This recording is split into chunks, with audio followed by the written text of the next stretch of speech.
구약성경 313페이지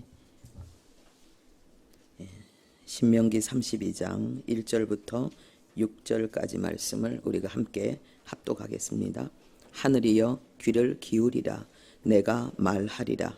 땅은 내 입의 말을 들을지어다. 내 교훈은 비처럼 내리고 내 말은 이슬처럼 맺히나니 연한 풀 위에 가는 비 같고 채소 위에 단비 같도다. 내가 여호와의 이름을 전파하리니 너희는 우리 하나님께 위엄을 돌릴지어다. 그는 반석이시니 그가 하신 일이 완전하고 그의 모든 길이 정의롭고 진실하고 거짓이 없으신 하나님이시니 공의로우시고 바르시도다. 그들이 여호와를 향하여 악을 행하니 하나님의 자녀가 아니요 흠이 있고 삐뚤어진 세대로다. 어리석고 지혜 없는 백성아, 여호와께 이같이 보답하느냐? 그는 내 아버지시요 너를 지으신 이가 아니시냐? 그가 너를 만드시고 너를 세우셨도다. 아멘. 네, 오늘 말씀의 제목은 하늘이여 땅이여. 하늘이여 땅이여. 오늘 세례식을 합니다. 입교식도 세례식에 포함시켜서 말씀을 드리겠습니다. 이 세례식에는 중요한 의미들이 있습니다. 첫 번째는 죽음과 부활을 예표하며 의미합니다. 여기에서 이 죽음과 부활이라는 것은 육신적인 죽음과 부활을 이야기하는 것이 아니고 영적인 죽음과 부활을 이야기합니다.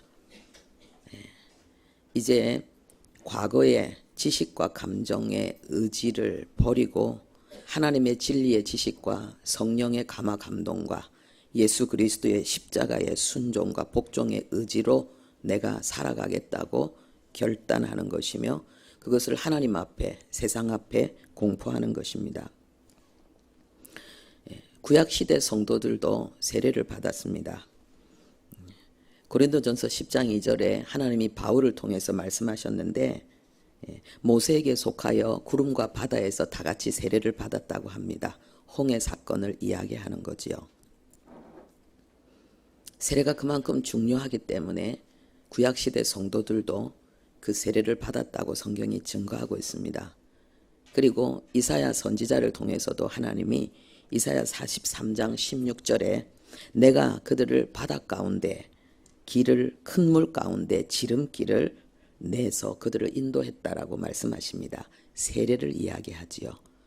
홍해 사건을 이야기합니다. 그러므로 우리가 세례를 받는 것은 구원받아서 하나님의 자녀가 되어지고 새로운 삶을 사는 것은 전적인 하나님의 은혜며 기적의 역사입니다. 여기에서 하나님이 내가 지름길을 내어서 인도했다고 말씀하시는데 이 지름길은 발로 밟아서 다져진 길을 이야기합니다. 하나님께서 먼저 걸어가신 길이고 그리고 믿음의 선진들이 그 하나님을 본받아 걸어갔던 그 길을 우리가 걸어가는 것입니다.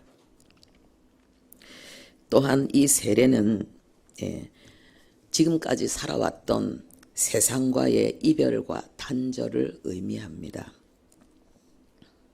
이제 세례를 받아서 하나님의 자녀가 된 자들은 새로운 생활 그리고 새로운 삶을 세상 가운데 나타내는 자들입니다. 로마서 12장 1절에는요. 너희 몸을 하나님이 기뻐하시는 거룩한 산 제물로 드리라 그랬습니다. 몸을 드리라 그랬습니다. 우리가 마음으로 하나님을 사랑하고 신앙 고백하는 것 중요합니다. 그러나 몸까지 드려야지 열매입니다. 우리가 과거에 죄에 종된 그런 삶을 버리고 이제 우리의 몸을 의의 병기로 하나님 앞에 드리는 삶을 살라는 것입니다. 그 바로 로마서 12장 그 1절 이후에 2절에는 어떻게 우리가 이 몸을 하나님 앞에 드려서 예배자의 삶을 이 몸이 하나님 앞에 제물이 되는 그 삶을 살 수 있는가 그 방법을 가르치고 있습니다. 이 세대를 본받지 말고 마음을 새롭게 해서 변화를 받아 하나님의 선하시고 기뻐하시고 온전하신 뜻이 무엇인지 분별하라 그랬습니다. 우리가 우리의 몸을 드리려고 하면은 이 세상 사람들과 다르게 생각하고 다르게 살아야 됩니다. 그런데 이전에는 우리는 세상 사람들과 똑같이 살았습니다. 그래서 이제는 떠나야 된다는 것입니다. 이별해야 된다는 것입니다. 많은 부분 단절해야 된다는 것입니다. 그래서 하나님이 본받지 말라고 하는 것입니다. 또한 하나님의 선하시고 기뻐하시고 온전한 뜻이 무엇인지 그것을 분별해라, 찾아내라 그럽니다. 하나님이 우리에게 원하시는 뜻이 있습니다. 우리는 성경 속에서 아주 수준 높은 성도의 삶의 표준, 윤리 헌장을 하나님 앞에 요구받습니다. 이것은 세상에게 주신 것이 아닙니다. 세상 사람들은 그렇게 살 필요도 없고 살 수도 없습니다. 그러나 하나님이 그리스도인에게 요구하시는 말씀은 우리의 의무이고 우리는 그렇게 살아낼 수 있습니다. 우리의 힘과 의지와 노력으로 살려고 하면은 불가능합니다. 그런데 성령께서 우리를 도우시고 우리가 하나님의 뜻을 정확히 알게 될 때에, 깨닫게 될 때에 사라지게 됩니다. 그리고 우리가 하나님의 뜻을 찾고 아는 방법은 간단하게 두 가지입니다. 하나님의 말씀과 기도입니다. 성경 속에 다 나와 있습니다. 그리고 기도하면은 성경 속에 말하지 않는 더 실제적이고 구체적인 내용들을 성령께서 우리에게 알려주십니다. 그리고 먼저 말씀과 기도로 살았던 믿음의 공동체, 신앙의 선배들이 또한 우리에게 있습니다. 신앙 서적도 있고 현재 교회 공동체 안에 하나님이 허락하신 그러한 믿음의 지체들이 있습니다. 그분들의 도움을 받으면 하나님께서 우리에게 요구하시는 이 길은 비록 세상과 단절되고 이별한 길이라서 세상 사람들이 볼 때는 우리 자신이 언뜻 생각하기에는 아주 좁고 협착한 길이지만은 넉넉하게 갈 수 있습니다. 오히려 더 그 길은 지름길입니다. 다져진 길입니다. 형통하고 행복한 길입니다. 세 번째로 이 세례는 예수님과 교회와의 연합을 이야기합니다. 하나님이 바울을 통해서 갈라디아서 3장 27절에 말씀하셨습니다. 그리스도와 합하기 위해서 세례를 받은 자, 이 성도의 정의입니다. 성도가 누구냐? 성도는 어떤 사람들이냐? 예수님과 예수 그리스도와 합하기 위해서 세례를 받은 자들이라는 거예요. 죽고 부활한 자들이라는 거죠. 그리고 또한 고린도전서 12장 13절에도요. 우리는 세례를 받아 한 몸이 되었다라고 이야기합니다. 한 몸, 바로 교회를 이야기합니다. 그래서 우리는 세상과 단절되고 세상과 이별하고 예수님과 연합하고 교회와 연합된 자들, 이것이 바로 성도요, 세례받은 하나님의 자녀들이라고 성경은 말하고 있습니다. 그래서 물과 기름이 섞일 수 없는 것처럼, 기름이 물 위에 둥둥 떠는 것처럼 그리스도인들은 이 세상 가운데서 구별된 그 세상적인 가치관과 기준과 그 삶과는 차원이 다른 그런 고귀한 삶으로 살아가야 됩니다. 그것이 바로 성도의 마땅한 삶이고 하나님이 우리에게 요구하시는 삶입니다. 그것을 우리가 도외시할 때에 오늘 본문의 말씀처럼 하늘이여 땅이여 하나님의 탄식이 우리에게 쏟아집니다. 이것은 모세의 탄식이지만은 모세를 통해서 하나님이 하나님의 마음을 우리에게 표현하고 있는 것입니다. 내가 하늘에서 내리는 비처럼 이슬처럼 너희들에게 나의 도를 주었다는 거죠. 하나님의 백성들에게 주었다는 것입니다. 여러분, 사막에는 비가 내리지 않습니다. 그런데 사막에는 이슬이 내립니다. 그리고 그 이슬을 먹고 사막의 꽃들이 자랍니다. 우리의 육안으로 볼 수 없는 아름다운 꽃들이 사막에 널려 있습니다. 하나님의 자녀들은 아무리 어렵고 힘들고 곤란한 상황 속에서도 하나님의 은혜를 받고 꽃을 피울 수 있습니다. 육신적인 눈으로 세상적인 기준으로는 보이지 않는 하나님의 은혜, 그리고 아름다운 헌신, 그리고 승리와 영광을 이루어낼 수 있습니다. 할렐루야. 우리가 성령 충만하면 우리 스스로 그 사실을 알 수 있습니다. 지금은 모세가 이스라엘 백성들을 향해서 탄식했던 그 고통이 그대로 재현되어지는 시대입니다. 총체적인 교회의 죽음이 코앞에 와 있는 그런 상황입니다. 사람들이 중환자실에서 죽음이냐 삶이냐를 사투를 벌이는 것처럼 지금 우리 교회가 그런 시점에 와 있습니다. 우리가 알고 있듯이 세례는 죽음과 부활입니다. 옛사람의 죽음과 그리고 새 사람의 부활로 새롭게 사는 것입니다. 세상적인 지식과 감정과 의지가 아니고 진리의 지식으로 성령의 감동으로 십자가의 의지와 분투로 살아가는 것이 세례받은 성도의 삶인데 그렇게 사는 사람들이 너무 적은 거예요. 그리스도와 연합되고 교회와 연합된 세상과 단절과 이별을 한 성도의 모습이 안 보이는 거예요. 그래서 지금은 총체적인 교회의 위기의 시대다. 우리는 이렇게 볼 수 있습니다. 그런데 하나님은 항상 위기를 기회로 역전시키는 하나님이십니다. 그래서 우리가 사사시대도 보면은 그 죄악이 관영한 시대에 하나님은 하나님의 종들을 세우시고 사사들을 세우면은 그 시대가 달라졌습니다. 승리로 바뀌었습니다. 수치와 고통이 영광과 번영으로 바뀌었습니다. 시대마다 교회의 역사에 보면은 하나님의 사람들이 있었습니다. 시대적인 어둠을 뚫고 일어나는 하나님의 용사들이 있었습니다. 다니엘이 그랬고 요셉이 그랬습니다. 에스더가 그랬습니다. 그리고 초대교회 성도들이 바로 그러한 자들입니다. 하나님에게 무슨 실패가 있습니까? 하나님에게 무슨 위기가 있습니까? 없습니다. 우리가 하나님을 떠나고 하나님을 외면하기 때문에 위기와 고통이 우리에게 오는 것입니다. 그래서 우리가 하나님께로 다시 돌아갈 때에 먼저 하나님 앞에 돌아가고 먼저 하나님으로 은혜 충만한 하나님의 사람들을 통해서 그 이전보다 더 찬란한 하나님의 영광의 역사는 일어나는 것입니다. 할렐루야. 그래서 지금 이 시대가 총체적인 위기의 시대이면서도 기회의 시대입니다. 미국도 그리고 전 세계 교회도 똑같은 상황입니다. 우리 한국 교회만 이런 것이 아닙니다.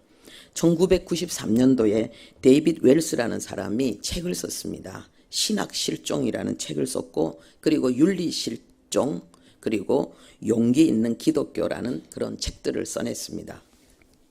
이 신학실종이란 말이 무슨 말이냐 하면은요,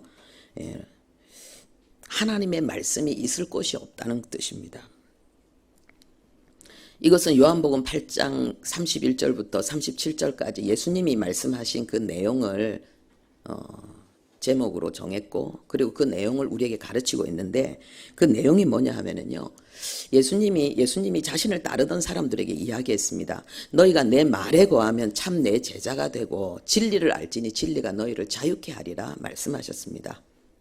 그랬더니 유대인들이 이야기합니다. 아니 우리는 종된 적이 없는데 무슨 자유를 이야기합니까? 그때 예수님이 말씀하십니다. 죄를 짓는 자마다 죄의 종이다. 그러면서 예수님이 37절에 말씀하십니다. 내 말이 너희 안에 있을 곳이 없으므로 너희들이 나를 죽이려고 한다. 너희들이 유대인 맞다. 너희들이 아브라함 자손 맞다. 너희들이 겉으로는 육신의 혈통적으로는 너희들이 그리스도인이다. 아니 기독교인이다. 하나님의 백성이다. 그러나 너희들은 말씀 안에서 살고 있지 않다. 말씀을 떠나 살고 있다. 하나님을 떠나 살고 있다. 하나님이 이렇게 말씀하십니다. 오늘날 위기는 각양각색으로 우리에게 나타나지만은요, 그 원인은 한 가지입니다. 그리스도인들이 말씀을 떠나 살기 때문에 그렇습니다. 그래서 하나님께서 오늘 이 시대적인 어둠을 해결하기 위해서 하나님이 하고자 하는 일, 이 시대에 하나님의 영웅으로 일어날 수 있는 하나님의 사람들, 말씀으로 돌아오는 것입니다. 그 한 가지입니다.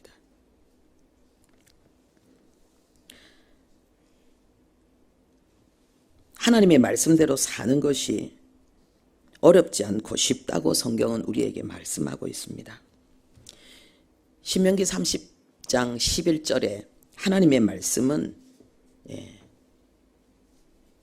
쉽다 그랬습니다. 요한일서 5장 3절에도 하나님을 사랑하는 그것은 계명을 지키는 건데 그 계명은 무거운 것이 아니다 그랬습니다. 사단은 우리에게 하나님 말씀대로 사는 것이 어렵다고 말하고 있지만은 성경은 우리에게 하나님 말씀대로 사는 것은 어렵지 않다라고 말씀하고 있습니다. 내가 하려고 하기 때문에 어려운 것입니다.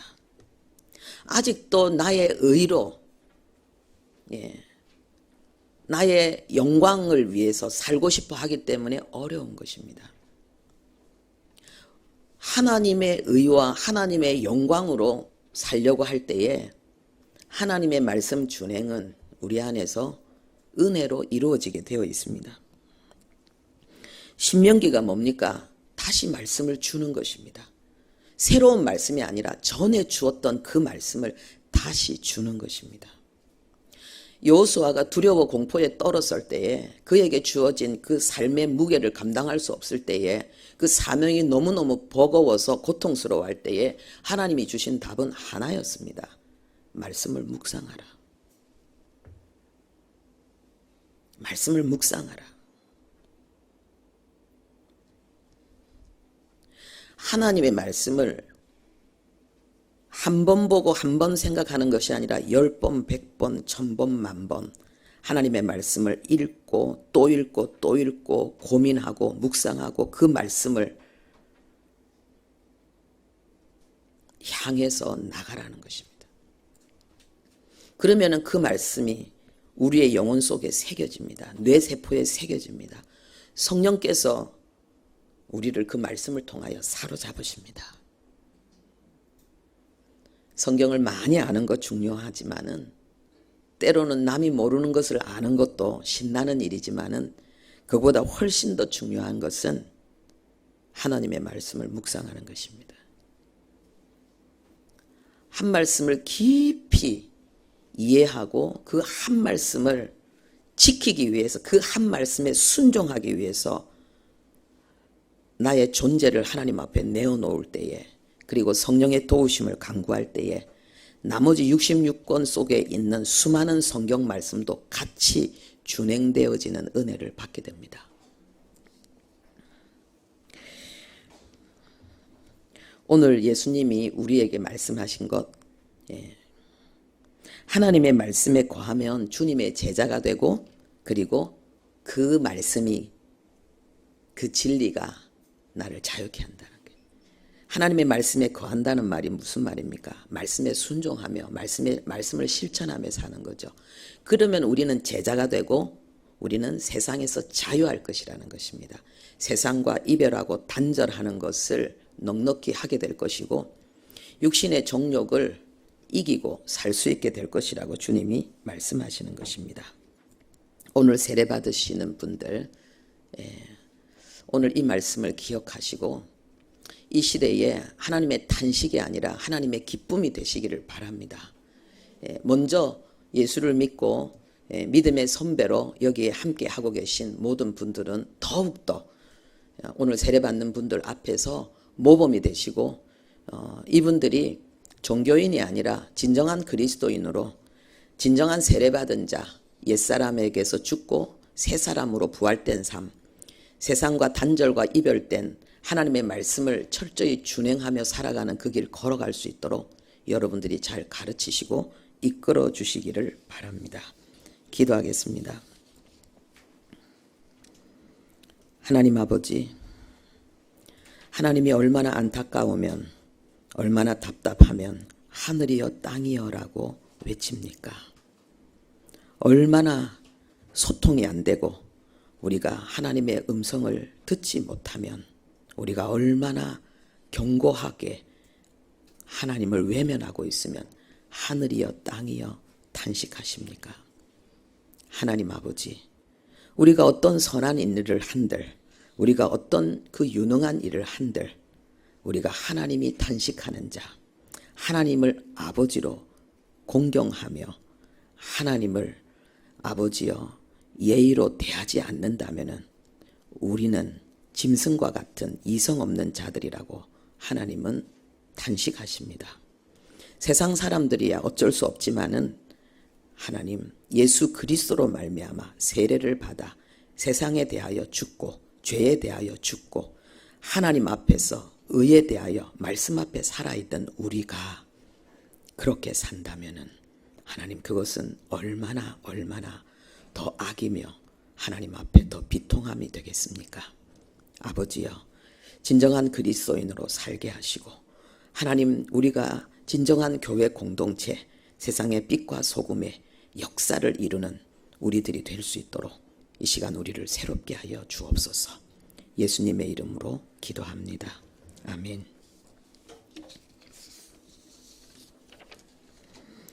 네, 우리 세례식을 거행하도록 하겠습니다.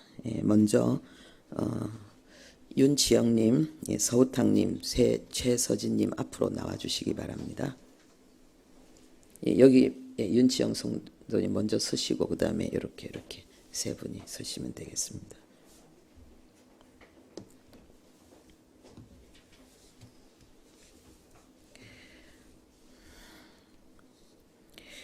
네, 성경을 제가 봉독하겠습니다.